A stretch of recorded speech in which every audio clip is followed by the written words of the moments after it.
और आपको बताएं कि किर्गिस्तान में महसूर एक पाकिस्तानी तालिबा ने कहा है कि पाकिस्तानी सफीर ने उनसे कोई राब्ता नहीं किया, जबकि चार्टर्ड फ्लाइट मुफ्त नहीं लाख लाख रुपए वसूल किए जा रहे हैं। हालात अंडर कंट्रोल हैं। इन लोगों ने हमारी सिक्योरिटी के लिए आर्मी तैनात कर दी हुई है, लेकिन एम्बेसी वालों का स्टिल वही रवैया है। उनको कॉल्स हम लोग कर रहे हैं, वो लोग किसी की कॉल को आंसर नहीं कर रहे।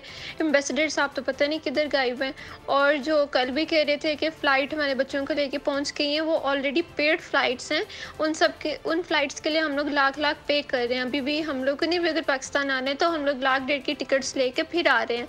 मे बी गवर्नमेंट को इस चीज़ की मिसकंसेप्शन है कि ये जो चार्टर्ड फ़्लाइट्स हैं ये फ्री हैं, कोई फ्री ऑफ कॉस्ट फ्लाइट्स नहीं है। हम लोग पे कर रहे हैं इन सब के लिए, इसके लिए भी पे कर रहे हैं। और जितनी हमें अगर सिक्योरिटी वगैरह चाहिए उसके लिए भी एम्बेसी हमें कोई भी सिक्योरिटी नहीं दे रही।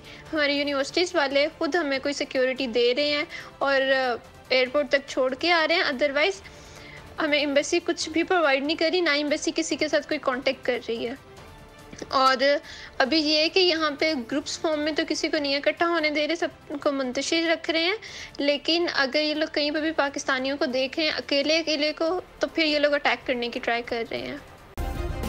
सब्सक्राइब करें और बेल दबाएं ताकि कोई खबर रह न जाए।